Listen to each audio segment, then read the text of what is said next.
Gimana sih nggak?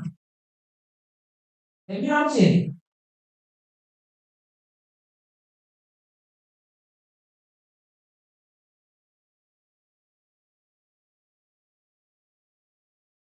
Assalamualaikum warahmatullahi wabarakatuh. Perkenalkan Mas Sandi dengan NIM 2265007. Kali ini saya akan menjelaskan tugas yang diberikan oleh dosen. Langsung saja pada keamanan komputer mengapa dibutuhkan. Yang pertama, information based society menyebabkan nilai informasi menjadi sangat penting dan menuntut kemampuan untuk mengakses dan menyediakan informasi secara cepat dan akurat menjadi sangat esensial bagi sebuah perusahaan maupun personal.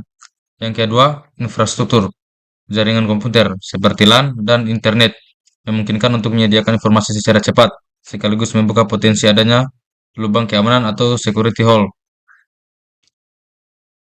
Yang kedua, selanjutnya kejahatan komputer semakin meningkat karena yang pertama aplikasi bisnis berbasis TI dan jaringan komputer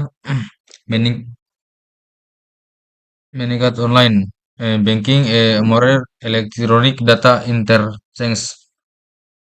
Yang kedua, desentralisasi server. Yang ketiga, transisi dari single vendor ke multi vendor. Yang keempat, meningkatnya kemampuan attackers dan kurangnya kemampuan pengguna sistem. Yang kelima, kesulitan penegak hukum dan belum adanya ketentuan yang pasti. Yang keenam, semakin kompleksnya sistem yang digunakan, semakin besar source kode program yang digunakan.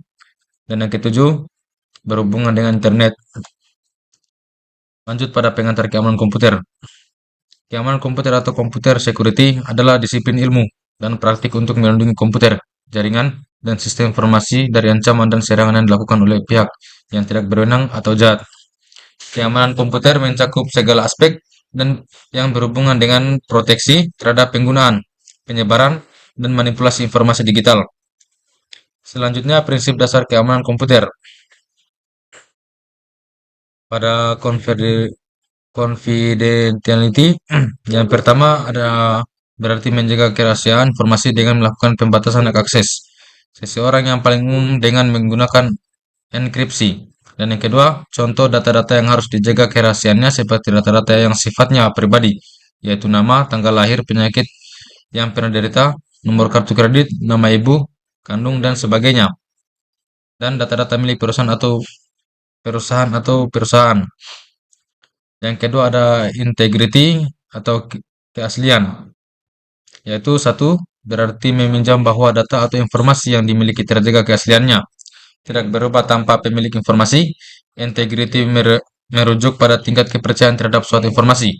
Dan yang kedua, di dalam integrasi terdapat dua mekanisme pengamanan, yaitu mekanisme preventif dan mekanisme detektif. Dan yang ketiga, availability atau ketersediaan, yaitu berhubungan dengan ketersediaan informasi ketika dibutuhkan. Artinya, informasi harus selalu tersedia saat dibutuhkan oleh user dan dapat dengan cepat diakses.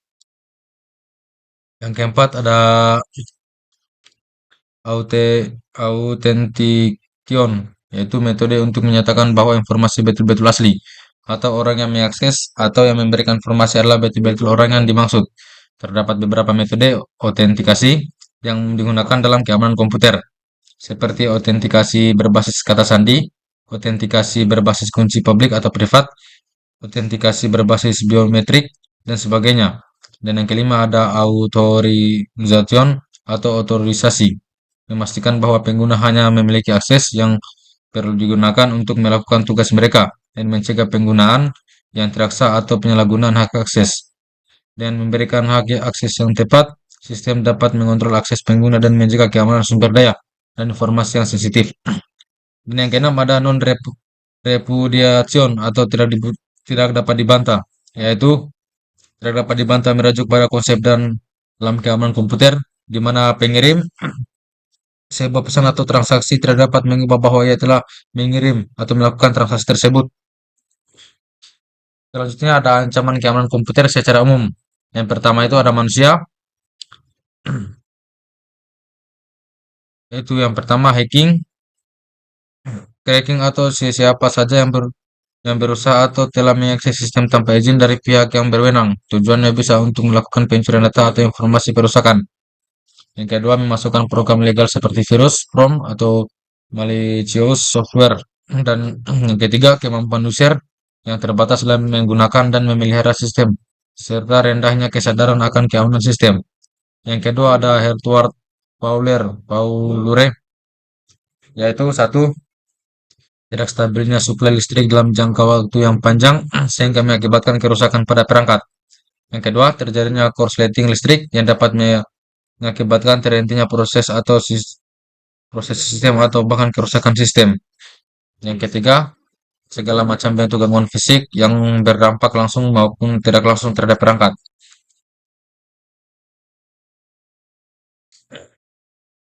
Nah, itu yang pertama ada software failure, itu adanya kesalahan pada sistem operasi. Yang kedua, adanya kesalahan saat mengupdate program. Yang ketiga, uji coba program yang terdapat memadai sehingga menyelesaikan error pada perangkat lunak. Yang kedua, ada alam, yaitu merupakan ancaman yang tidak bisa dicegah seperti banjir, gempa bumi, kebakaran, dan sebagainya. Selanjutnya pada ancaman keamanan komputer. Berdasarkan lubang keamanan, keamanan dapat diklarifikasi menjadi empat, yaitu pertama, keamanan yang bersifat fisik, termasuk akses orang ke gedung, peralatan, dan media yang digunakan. Contohnya, denial of service dilakukan misalnya dengan mematikan peralatan atau membanjiri saluran komunikasi dengan pesan-pesan yang dapat berisi apa saja karena yang diutamakan adalah banyaknya jumlah pesan. Yang kedua, wiretapping atau hal-hal yang berhubungan dengan akses kabel atau komputer yang digunakan juga dapat dimasukkan ke dalam kelas ini. Yang ketiga ada sinful attack, di mana sistem atau host yang dituju dibanjiri oleh permintaan sehingga dia menjadi terlalu sibuk dan bahkan dapat berakibat macetnya sistem atau hang. Selanjutnya ada keamanan yang berhubungan dengan orang atau personal, yaitu pertama identifikasi username dan password. Yang kedua, profil risiko dari orang yang mempunyai akses atau pemakai dan pengelola. Selanjutnya ada keamanan dari data dan media serta teknik komunikasi, yaitu satu ada enkripsi, yang kedua ada firewall, yang ketiga ada VPN.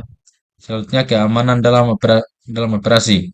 Adanya prosedur yang digunakan untuk mengatur dan mengelola sistem keamanan dan juga termasuk prosedur setelah serangan atau post-attack recovery.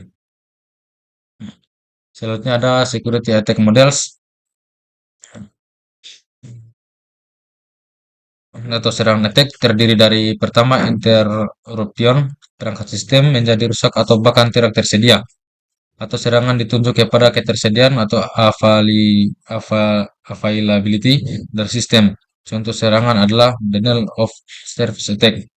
Selanjutnya ada interception, pihak yang tidak berwenang berhasil mengakses aset atau informasi. Contoh dari serangan ini adalah penyadapan, shifting man in the middle, phishing, delogging, atau wiretapping. Selanjutnya ada modifikasi, pihak yang tidak berwenang tidak saja berhasil mengakses, akan tetapi dapat juga mengubah atau temper aset. Contoh dari serangan ini antara lain adalah mengubah isi dari website dengan pesan-pesan yang merugikan pemilik website. Selanjutnya ada fabrication, pihak yang tidak berwenang dapat membuat hardware dan software palsu untuk mengontrol sistem. Contohnya dari serangan jenis ini adalah memalsukan hardware seperti aslinya dan atau memalsukan pesan-pesan palsu seperti email palsu ke dalam jaringan komputer.